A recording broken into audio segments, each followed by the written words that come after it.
A Lloydminster woman has finally received a $1,400 refund for a trip she canceled in 2022. Carol Gallant went public with her story last month after waiting more than 400 days to get the refund from third-party booking site myflightsearch.com. Gallant said she thought she'd booked on the American Airlines site for a trip from Phoenix to Cabo. I clicked what I thought was American Airlines and went ahead with the whole booking process. And then starting to get worried into December when I didn't receive any e-tickets, I went with my confirmation number to the American Airlines site and it didn't match up. I couldn't even enter the number. So I went back to my confirmation email and realized that I had actually booked with myflightsearch.com.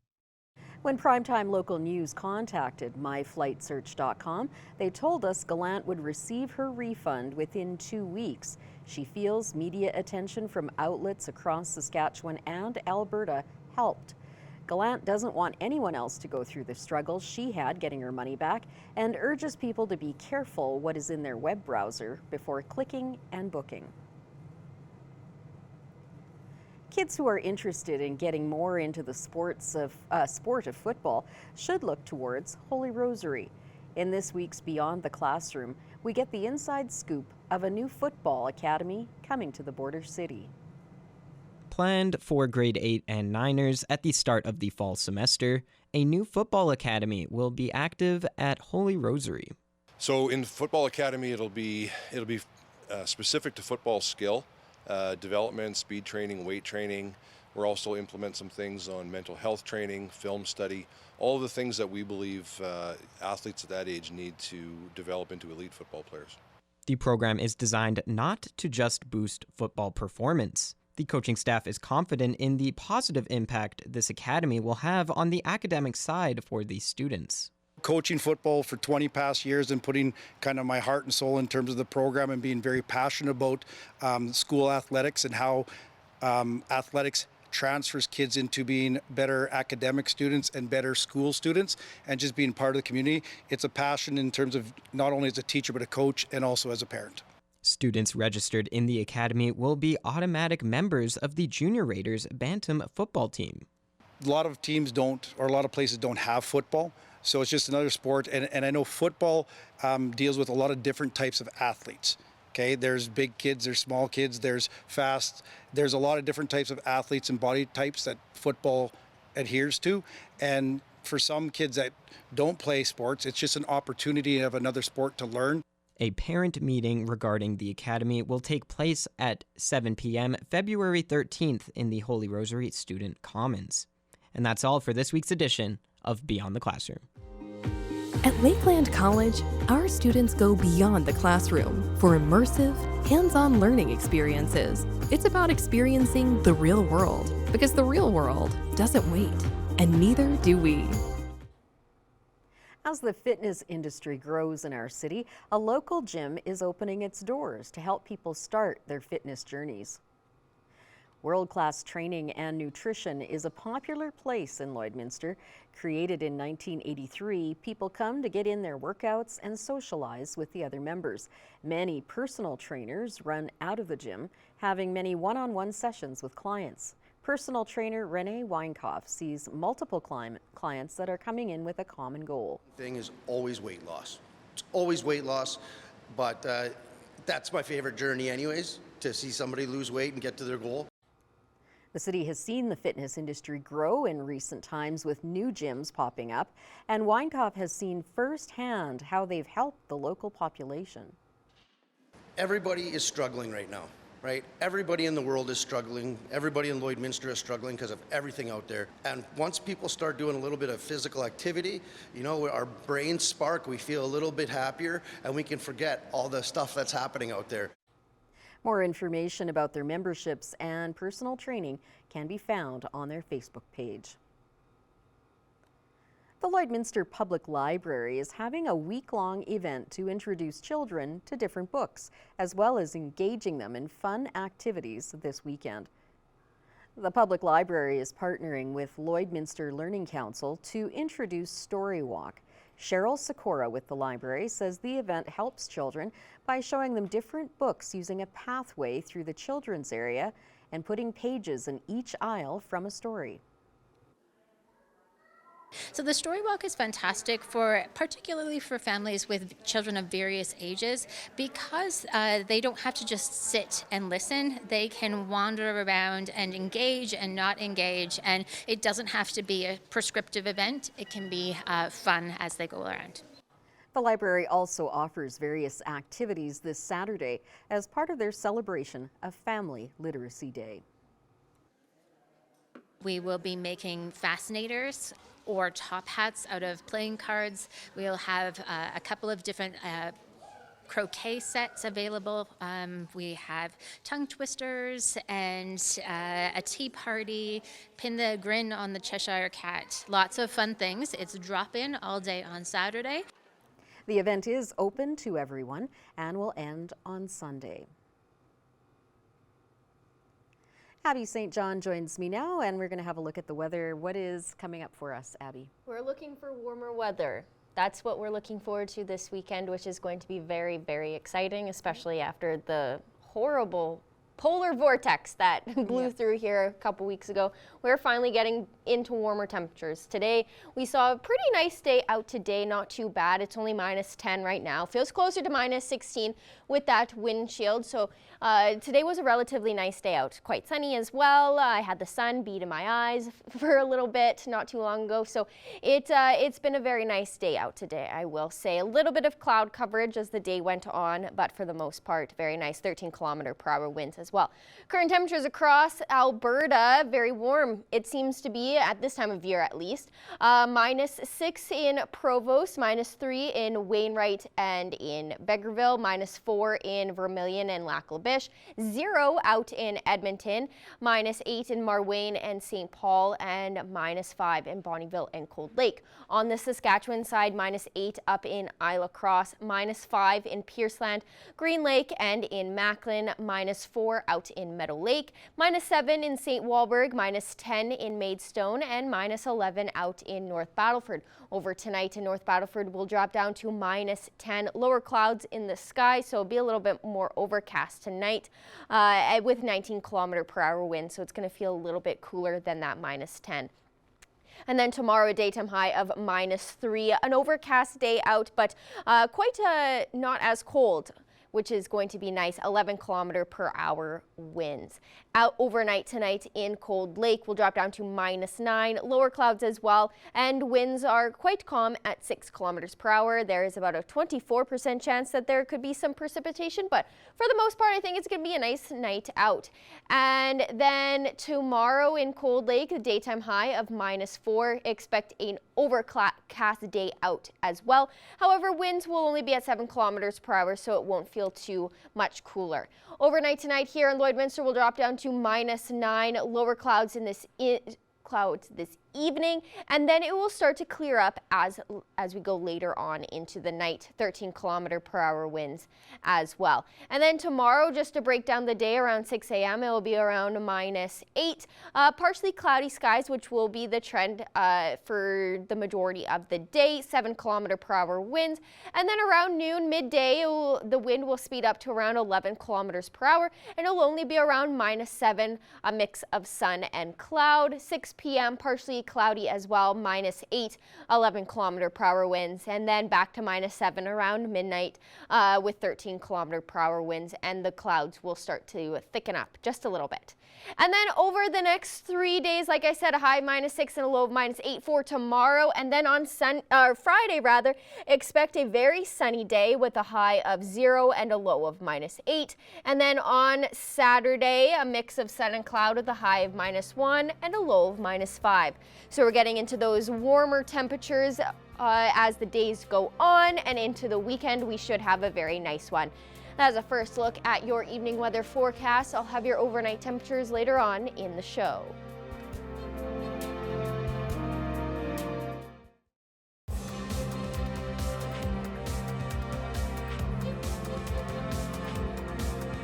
The Lakeland Rustlers women's basketball team continues to sit at the top of the Canadian Collegiate Athletic Association rankings, and they hope to continue their undefeated season with 2 home matchups against the Keano Huskies. Our Thomas Wildman has the wrap on the weekend.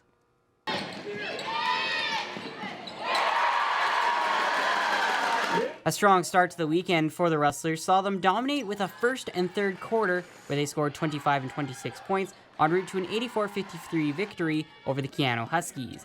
They then made some adjustments and were ready for the matinee matchup the following day as the Keano Huskies hunkered down and forced the Rustlers to take harder shots. And the Rustlers had some early shooting struggles, leading to the Huskies leading 15-12 in the first quarter. The Rustlers, however, bounced back in the second quarter to end the first half tied at 34. The Rustlers kept the momentum up and grabbed the lead and never let it go, leading to a 76-65 victory. Missy Nuku was the player of the game for the Rustlers with an impressive 23-point game. The feeling's good to win it, like both games, to get a sweep, but it was definitely a tough game to play. They really came out on us the second game. The first game we kind of got away with a couple of things, so it was a good win, but also we have a lot of things to work on for playoffs and nationals. These tougher games are natural for any team, and head coach Chris King appreciates the challenge and the way his team overcame the adversity.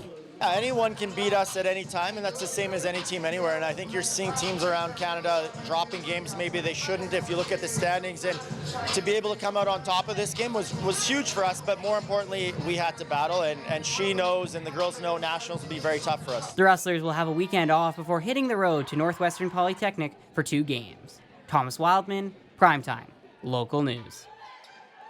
And now we'll have a look at our pet of the day.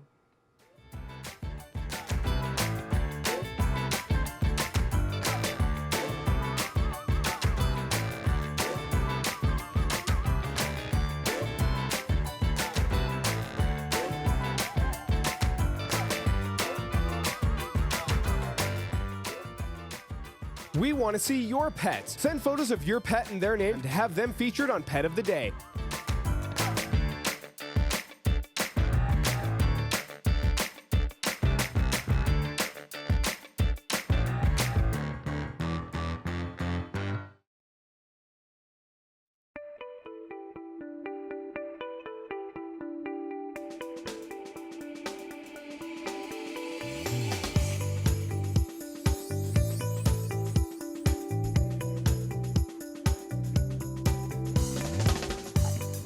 We're back this week with Stephanie Dobson. Stephanie is a lawyer, mediator, and online educator with Henkin Divorce Law and Mediation offices in Lloydminster and Edmonton. Stephanie, thank you for joining us on this cold day. Ooh, thanks again for having me, Stacey. Guess it's good to be inside, and we're going to be chatting about divorce because January is divorce month, which we have previously discussed. And today we're going to go into some of the myths that are that surround the divorce process. So we're just going to get right into it, Stephanie. And the first one is that you need your spouse's consent to get a divorce. So that's a myth? Yeah, there's so many myths out there. How the heck do you choose 5 of them? So this is the first one that I thought of is, yes, this is a myth. So in Canada, to get a divorce, you need to prove that there's been what's called a breakdown of the marriage. And there's 3 ways to prove that breakdown of the marriage. One is, which most people rely on, which is living separate and apart for 1 year. The second one is mental or physical cruelty by your spouse against you. And the third one is adultery by the other spouse. So in no case do you need your spouse's consent necessarily to proceed. If one of you wants to end the marriage, then all you simply have to do is to prove that one of these elements applies to you and you'll be eligible for a divorce. Obviously, there's a lot more complicating factors to it, but that's the basics. All right. And the second myth, Stephanie, is that adultery will cost you everything. Well, that does sometimes feel true emotionally, but on the legal front, that is a myth. And I call it a myth because the legislation does address in many ways that adultery does not have an effect on resolution to separation and divorce. So in many examples, so for example, here, spousal support. So the legislation says that you aren't going to receive less or have to pay more because of adultery. On the property division side, adultery has 0 impact on how your property will be divided on separation or divorce. The split is going to be 50-50 subject to certain exemptions. And on the parenting side, although past conduct, it's called past conduct, may affect a parenting plan, adultery alone itself won't have an impact on you having time with your children or being a decision maker. One way that adultery does affect your divorce is that it could cause you to become eligible for a divorce sooner than the 1 year of separation. Okay, and let's go into the next myth, Stephanie, which you kind of touched on a little bit in your last answer there, but child support. So I mean, it's a myth that if child support isn't paid, that the parenting time can be denied. Is that correct? No, let's go on with our theme of this is a myth. So child support and parenting time are not necessarily linked together. So they're separate issues. So if there's a document requiring you to send the children to the other parent for their parenting time, then you're not just able to deny that time because child support has not been paid. There's reasons that parenting time may be denied. So, for example, issues relating to safety of the children, but not for non-payment of child support. Now, if you're on the other side of the situation and you're being denied parenting time, that's equally not a reason to withhold payment of child support. I always say that if you end up having to go to court, it's best to come to court with clean hands. So if you have to pay child support, pay it, even if you're being denied parenting time. And if you're on the other side and you're to be receiving child support, even if you're not receiving child support, still send the child for their parenting time. Okay, and the next one, and this is one I hear often, is that as soon as kids turn 12, they can decide which parent they want to live with. You know, I did a blog about this many, many years ago, and ever since then, it still is one of the top hits on our website, even today. So I guess it's a common thing that people think. So under the separation and divorce legislation, kids don't get to choose where they live until they're no longer under their parents' care and control as what we call children.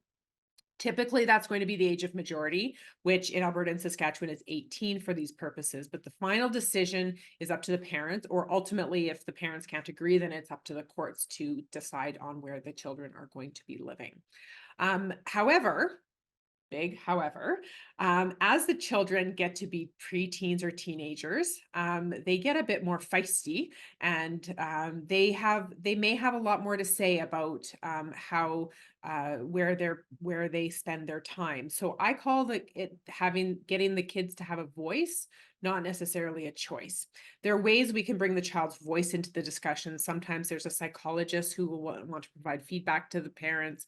Lawyers and even the courts can sometimes provide that feedback, but generally speaking, it's going to be the kids having a voice, not a choice. Okay, and the last one we're going to talk to today is something really that you specialize in, and the myth is that to get a divorce, I need to go to court. Well, so on a very technical level, I'll say yes, actually, you do have to use the court process. You don't have to physically go to court or even virtually go to court, but you have to, in order to finalize your divorce to become legally unmarried, you have to have the court to stamp your divorce application. Since COVID, all of that happens by either fax or by email, or even there's an online portal now through the courts, sometimes that we can submit through. However, I call it a myth because when people ask if they need to go to court, usually they're talking about stepping a foot in the courtroom. So asking the judge to make a decision about something. All of the negotiations relating to your separation and divorce issues can be dealt with outside of the courtroom. So things like parenting, spousal support, child support, division of property can all be done through your lawyer or a mediator outside of the courtroom. Then the final resolution gets documented into a separation agreement and then court documents, which end up going through the court system through that online portal or the email format. So technically you don't have to go to court, but you do end up submitting things to court just to get that final stamp of approval. All right, Stephanie. Well, thank you for clearing those up. That's some good information as always. So we will be back again next week to chat with you more, continue our discussion about International Divorce Month. Yeah, thanks, Stacey.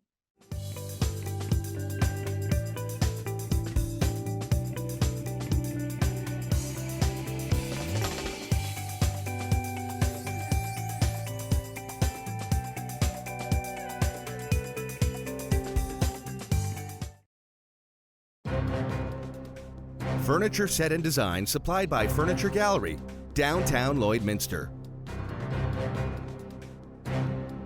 I'm joined by Jordan Baker, the head coach and general manager of the Edmonton Stingers of the Canadian Elite Basketball League. Now, Jordan, thank you so much for your time today. How's it going? I'm good, thanks. How are you? I'm great, thank you. Now, the CEBL just released their schedule this week. You guys are facing off against the Calgary Surge, a team who was just in the finals last season. What are your expectations coming up this year, Jordan? I think it's probably a little bit too early to tell. We're going to try to bring back a large core of our group from last year and try to, fill some of the gaps with some additional pieces, some young players, some young Canadians. So, I think in terms of expectations, without having to see our roster, we're hoping to be back at championship weekend in Montreal, in August. Now, CEBL is a pretty new league here in Canada, but quickly growing. How would you describe the new league to someone who hasn't come out to a game yet?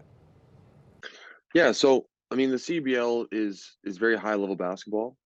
It's you're dealing with athletes that play at very high levels throughout the year, but it's also a lot of young local Canadian talent. You need to have minimum 70% of your roster has to be made up of Canadian players. So a lot of local talent. It may not be the same guys that suit up for our national team, that you watch in the World Cup, but it is extremely high level. And you have some Americans that come in that then are in the G League or fringe NBA players or have had stints in the NBA. So it's fast paced, it's exciting, and for a summer league, it's very compact. So every game means that much more to each player. Like you said, Jordan, it's a summer league, so pros coming around from all over the world, staying in game shape in the summer, in their off season, making some money as well. So what are some other benefits of the CEBL? I think the biggest thing, and we've seen it time and time again, is it is a springboard league. Players come out of college, don't have any professional experience, don't have any professional film. They play in the CEBL for a summer, and all of a sudden they're signing, contracts in some of the top European leagues over the winter. So the purpose of the league is to try to get players to get a little bit more experience of the professional game, play against some high level talent, showcase what they can do, and then translate that into high level, contracts. When you look about the 8 or 10 month seasons that go on over the winter time, the CEBL puts players in positions to showcase what they can do so that they can, move up leagues or go somewhere a little bit more respectable during their, full winter seasons. Now, you used to be a player for the Edmonton Stingers back in 2019 when you were drafted. So what have you brought in from kind of a player's perspective into a management role as a head coach and GM now? Yeah, I think the biggest thing is you have to understand what players' objectives are over the summer. I just mentioned they want to, find a way to get into better leagues. They want to showcase what they can do. You also have to understand that it is technically the off season for some of these guys. So being able to have them enjoy their time at Edmonton, enjoy their summer a little bit. So, we're not practicing twice a day, 7 times a week. We've got to make sure we dial things back, have them ready to go come game time, try to be all on the same page come game time. But trying to understand the morale and objectives of players in the summer is also important. Awesome, Jordan. And I know the schedule just got released, but can you tell this community when the season opener is? Season opener is May 21st. We take on the Calgary Surge in Calgary at the Saddle Dome, actually, I believe. And then, we don't open our actual regular season at home until a couple weeks later. We play 3 road games to start things off. But we start at home June 2nd against Saskatchewan. That's a Sunday afternoon game. But, the thing with Stingers has been, very family friendly, affordable entertainment. So we have a bunch of Sunday games, which is conducive to, bringing the whole family out and enjoying a great atmosphere to close out the weekend. Thanks so much, Jordan. I really appreciate your time today, and best of luck this upcoming season. Thank you. Appreciate it. It took almost a year, but there's finally a winner in the New Brunswick Chase the Ace lottery. Danny and Muriel Robbins from Beresford, New Brunswick are the winners of the $8.2 million jackpot. They had to choose among 5 envelopes and chose number 2 for their son's birthday. And inside was the Ace of Hearts. This Chase the Ace went on for 48 weeks and the jackpot is believed to be the largest of its kind in Canada. Well, I'm sure they're very excited that their son was born on the 2nd. Very lucky for them, and now they're millionaires. I don't even know what I would do with that amount of money. I'd probably throw up a little bit if I won that. Yeah.